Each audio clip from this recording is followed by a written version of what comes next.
ښوونځی ستاسې په کور کې. بسم الله الرحمن الرحیم. ګران لیدونکو او خوږو زده کوونکو ستړي مه شئ. زه فضل کریم علمي د ښوونځی ستاسې په کور کې خپرونې په وړاندې کولو سره ستاسې په چوپاړ کې یم. زموږ د نن ورځې درس د 12 ټولګي کېمیا اړوند د اروماتیکو مرکباتو خواص دي. په تیر درسي ساعت کې موږ اروماتیک مرکبونه در پیژندلي وو او دا ویلي وو چې اروماتیک مرکبونه کوم مرکبات دي. دلته به د اروماتیکو مرکباتو په کیمیاوي خواصو، تعاملاتو او همدارنګه د نفتالین او انتراسین په مرکباتو بحث کوو. د اروماتیکو مرکباتو خواص دا منځنی حالت لري، یعنی هم د مشبوع مرکباتو ځینې خواص له ځان څخه ښکاره کوي، هم د غیر مشبوع مرکباتو ځینې خواص له ځان څخه ښکاره کوي. په اوله کې د دوی جمعي تعاملونه لولو. جمعي تعاملونه یې د غیر مشبوع مرکباتو په څیر ترسره کیږي. لکه د مثال په ډول هایدروجنیشن. موږ کولی شو بنزین هایدروجنیشن کو. د 200 سانتیګراد تودوخې همدارنګه د نکل او پلاتین کتلیس په شتون کې موږ کولی شو چې بنزین هایدروجنیشن کو. د بنزین د هایدروجنیشن څخه په لومړیو مرحلو کې ځینې مرکبونه لاسته راځي، خو وروستی محصول چې د هغه سایکلو هیګزان دی. د مثال په ډول که چیرې موږ دغسې د بنزین کاړي ولرو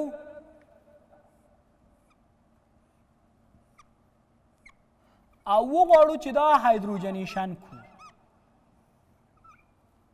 200 سانتیګراد تودوخه او همدارنګه د نکل او پلاتین یا کتالیس په شتون کې د دې هایدروجن سره د دې جمعي تعامل سرته رسیږي. یو هایدروجن د دې دوه ګونې اړیکې یوې خوا کاربن سره، بل هایدروجن د دې بلې خوا کاربن سره یوځای کیږي.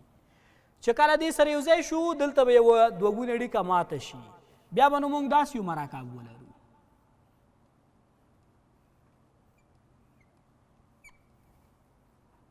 دې ته یو 3 سایکلو هیګزا ډاین ویل کیږي. دا اوس یو سایکلو هیګزا ډاین ده. که چیرې موږ د دې هایدروجنیشن پروسې ته دوام ورکړو بیا هایدروجن د سره یوځای کړو، نو اوس دغه کومه دوه ګونې اړیکه چې دا به له منځه لاړه شي، یعنی یو هایدروجن به یوې خوا کاربن سره، بل به بلې خوا کاربن سره یوځای شي. دې مرکب ته سایکلو هیګزین ویل کیږي. که چیرې دغه سایکلو هیګزین ته بیا د هایدروجنیشن پروسه وغځېږي بیا دا هایدروجنیشن شي، نو دلته به دا کومه دوه ګونې اړیکه چې پاتې دا به هم په یوه ګونې اړیکه بدله شي. په نتیجه کې به یې ټولې اړیکې یوه ګونې شي. دې مرکب ته سایکلو هیګزان وایي. نو موږ کولی شو په عمومي ډول کوم کتاب کې چې دې معادله لیکل شوي هغه ولیکو.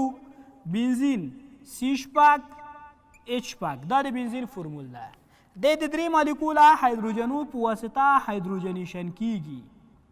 چې کله 3 مالیکوله هایدروجنو په واسطه هایدروجنیشن شي ایدې څخه C(H)H12 سایکلو هیګزان لاسته راځي. یعنې تاسې وکاته چې یو مالیکول هایدروجن دلته برخه اخلي، یو مالیکول هایدروجن دلته برخه اخلي او یو مالیکول هایدروجن دلته برخه اخلي. چې کله 3 مالیکوله هایدروجن د بنزین سره جمعي تعامل وکړي د تعامل محصول سایکلو هیګزان دی. بنزین د کلورین سره هم جمعي تعامل ترسره کولی شي، خو دې تعامل پروسه څه ډول ده؟ که چیرې موږ داسې یو بوتل ولرو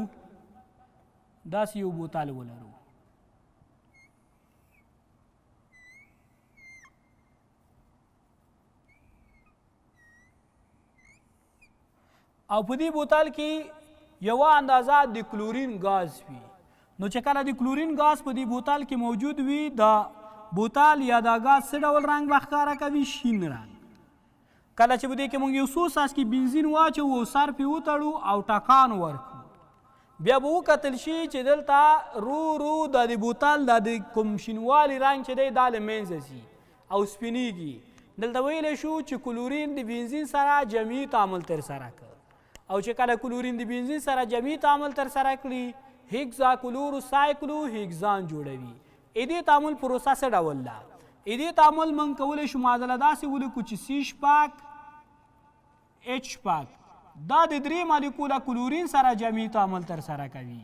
چې کله 3 مالیکوله کلورین سره یوځای شي نو دې تعامل په پایله کې C6H6Cl مرکب جوړوي چې دغه مرکب په د بنزین کړۍ ساختمان لري، دوه ګونې اړیکه پکې نشته، شپږ ځلي جوړښت دی او یو کلورین سره اړیکې لري. هر کاربن دلته یو کلورین سره اړیکه ټینګه کړې ده. د دې مرکب جوړښتیز فورمول په دې ډول دی. په دې هر کونج کې د کلورین سربیره یو کاربن او ورسره څنګ کې یو هایدروجن هم څنګه ده موجود ده. د دې مرکب ساختماني فورمول هغه من کولی شو داسې ولیکو.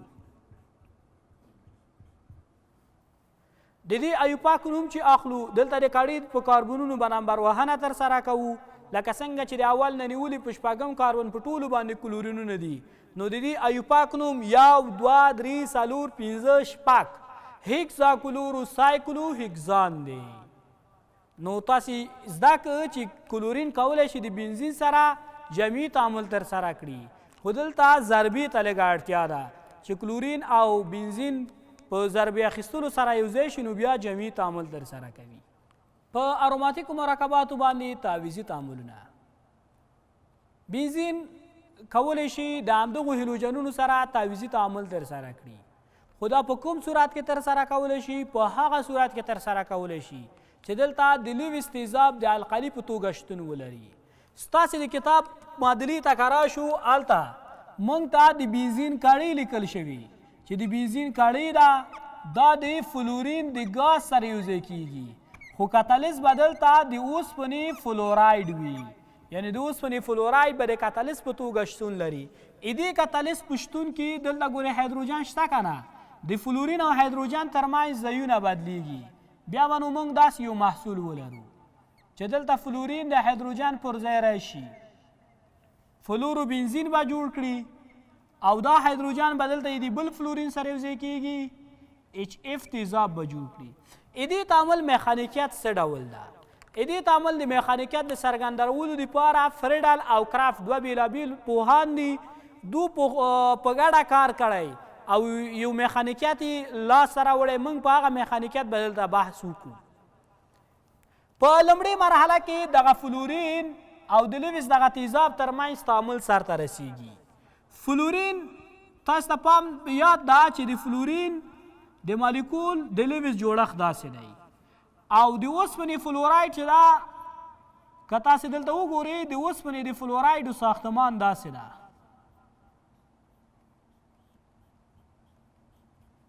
یعنې دلته د اوسپنې اوکتیت نه ده پوره اوسپنه الکتروني خلا لري، نو دا کولی شي چې د فلورین دغه جوړه الکترونونه ځان خواته کش کړي.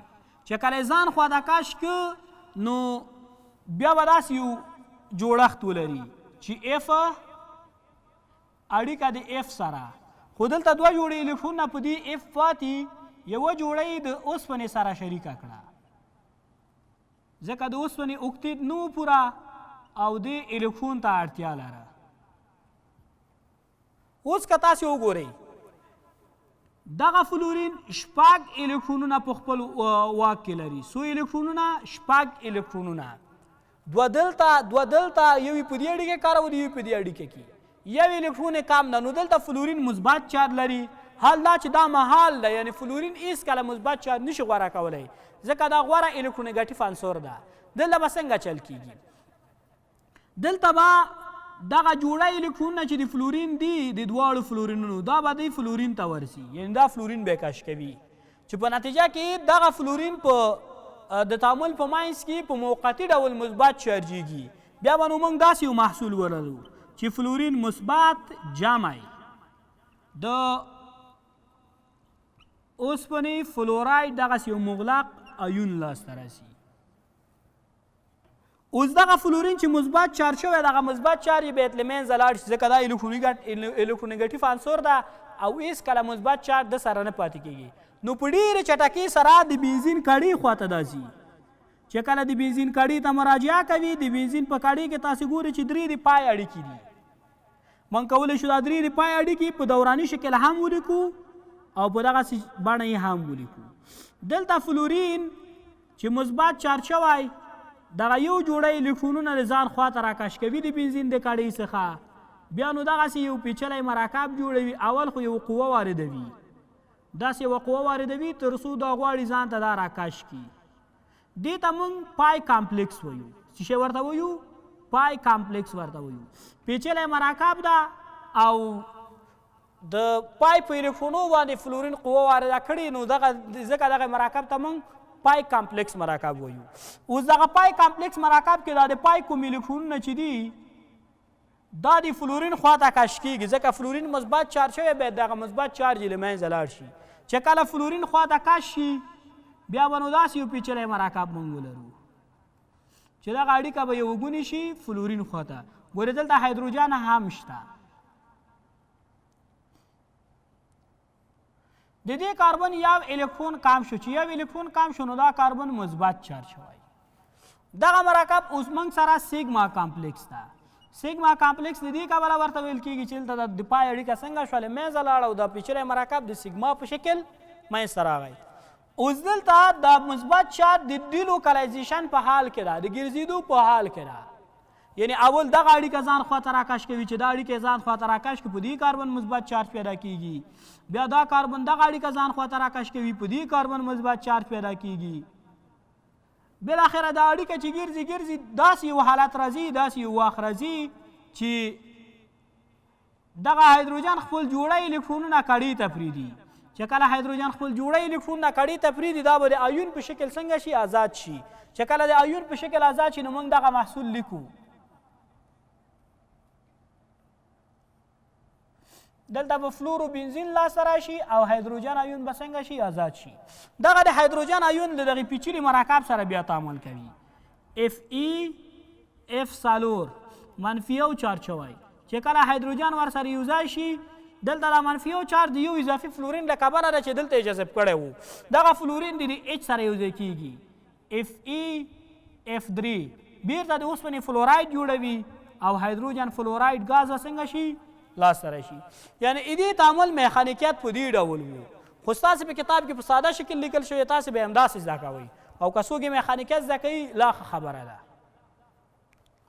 د اروماتونو نایتریشن، د نایترو ګروپ نصبول په یوې مادې باندې دا د نایتریشن په نوم یادېږي. نایترو ګروپ موږ NO2 ته وایو چې مثبت چارج ولري، یعنې دغسې ګروپ ته موږ نایترو ګروپ وایو. NO2 چې مثبت چارج ولري. د نایتریم ایون هم ورته ویل کېږي. اوس دا ایون څنګه منځته راځي، څنګه تعامل کوي او اروماتونو باندې څنګه تعویضي تعامل ترسره کوي، ستاسو لږه توجه ورته راړو. د اروماتونو د نایتریشن لپاره باید موږ نایتریک اسید HNO3 ولرو. زه کولی شم دغه HNO3 په دې ډول هم ولیکم چې HONO. دا د HNO3 ساختماني فورمول دی. اوس دغسې کې که چیرې موږ دلته H2SO4 د سره یو ځای کړو. H2SO4 تیزاب چې دا دغه هایدروکساید ګروپ پروتونایز کوي، یعنی هایدروجن پې نصبوي. چې هایدروجن یې پې نصب که نو دلته به دغسې یو جوړښت رامنځته شي چې دا یو پیچلی جوړښت دی. بې ثباته جوړښت په دې دی چې دلته په اکسیجن باندې مثبت چارج رامنځته کېږي او هم د بای سلفیټ ایون به رامنځته شي. HSO4 منفي یو د بای سلفیټ ایون. دلته اوس چې په اکسیجن باندې مثبت چارج رامنځته کېږي دغه اکسیجن دا جوړه الکترونونه چې نایتروجن او اکسیجن ترمنځ ته ځان خواته راکش کوي. چې ځان خواته یې راکش کوو نو د اوبو په شکل به جلا شي، اوبو به بیل شي او د نایترو ایون به لاسته راشي. یعنې د نایترو ایون داسې رامنځته کېږي. اوس نایترو ایون کې چې مثبت چارج لري، دغه مثبت چارج له منځه وړلو لپاره د نایترو ګروپ د بنزین د کاړۍ سره یوځای کېږي. د چی سره یوځای کېږي؟ د بنزین د کاړۍ سره. اوس کله چې دی د بنزین د کاړۍ سره تعامل کوي دلته خو د پای الکترونونه دي که نه، دا مثبت چارج د الکتروني خلا ده دا د پای الکترونونه ځان خواته راکش کوي. چې ځان خواته راکش کوي نو دغسې یو پیچلی پای کامپلیکس جوړوي. دلته ګورې هایدروجن شته دی ښه، د نایترو د ګروپ او د بنزین د کاړۍ ترمنځ چې کوم د جذب قوه جوړیږي دا د پای د الکترونونو د کبله جوړیږي نو ځکه دې ته پای کامپلیکس ویل کیږي. دلته د نایترو ګروپ په دې الکترونونو باندې زورور کیږي او دا جوړه الکترونونه چې د کاربن او کاربن ترمنځ دلته وجود لري دلته د دغې کاربن او د نایتروجن ترمنځ جوړیږي او دغه کاربن مثبت چارجیږي. بیا نو موږ به ولرو داسې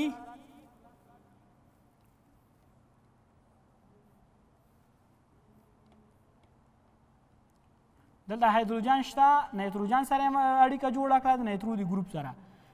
دلته صرف یو هایدروجن لري دی کاربن 3 اړیکې دي یوه اړیکه نشته نو دا مثبت چارج شوی. اوس دغه مثبت چارج دغلته دې مرکب ته موږ د سیګما کامپلیکس هم ویلی شو. دغه د پای الکترونونه دلته د ډیلوکلایزیشن په حال کې ده. دا مثبت دا د پای الکترونونه د مثبت چارج خواته راکږېږي ځان ته یې راکشوي نو بیا به موږ داسې یو جوړښت ولرو دلته چې دا جوړه الکترونونه دلته راکش شي مثبت چارج به په دې کاربن را پیدا شي. هایدروجن هم شته او د نیترو ګروپ هم وجود لري.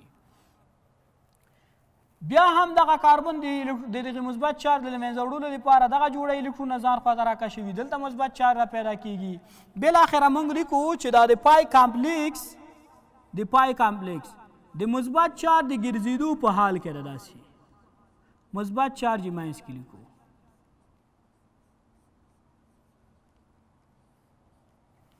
بالاخره د هایدروجن انرژي دلته زیاتیږي او دا جوړه د الکترون چې کوم د کاربن او هایدروجن ترمنځ ده دا جوړه الکترون اړیکه دا دلته په کاړي کې د کاربن او کاربن ترمنځ شریکیږي او نه هایدروجن ازادیږي. هایدروجن د ایون په شکل ازادیږي او دلته موږ سره نایترو بنزین لاسته راشي چې به لاسته راشي نایترو بنزین. اوس دغه هایدروجن چې لاسته راغلی په لومړۍ مرحله کې د تشکیل شوي بای سلفیټو سره یې دغې مالیکول سره یوځای کېږي چې دې سره یوځای شي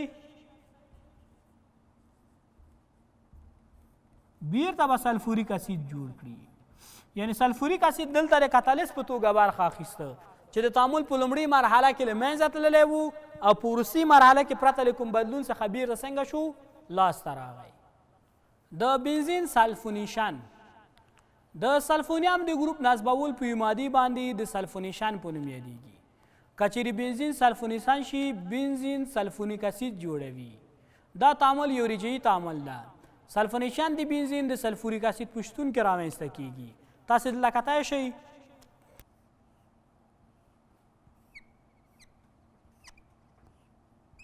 که چیرې موږ د بنزین کاړۍ ولرو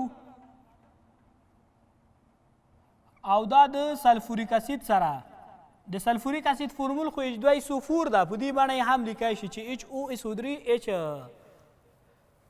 دلته تعامل څنګه پر مخ سي کوم هایدروجن چې شته دی میخانیکیت نه تیریږي چون کتاب کې میخانیکیت نه دی ذکر شوی. دغه د سلفونیم ګروپ دی ګروپ ته د سلفونیم ګروپ وایي. د سلفونیم ګروپ او هایدروجن خپل ځایونه څنګه کوي بدلوي چې کله د سلفونیم ګروپ او هایدروجن خپل ځایونه سره بدل کړي بیا به نو موږ ولرو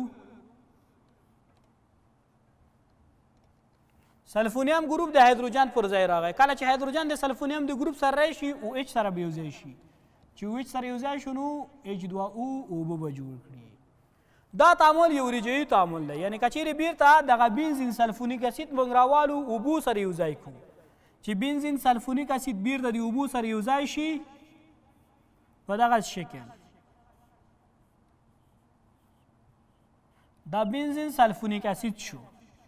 که دا د اوبو سره یوځای کوو اوبو خو HOH ده که نه بیرته د دې هایدروجن او د سلفونیم د ګروپ ترمنځ ځایونه بدلیدای شي چې کله دوی خپل ځایونه سره بدل کړي دا هایدروجن چې د کاړۍ سره یوځای شي بیرته د بنزین کاړۍ به جوړ کړي جمع. دا د سلفونیم ګروپ چې د OH سره یوځای شي نو HOSO3H به جوړ کړي چې بیرته دا خپله سلفوریک اسید دی. د دې تعامل میخانیکیت څه ډول دی؟ د دې میخانیکیت دپاره په ساده ډول به تاسو ته زه ووایم چې اوله کې د H2SO4 دوه مالیکولونه یو مالیکول د دې بل مالیکول د پروتونایز کېدو سبب ګرځي.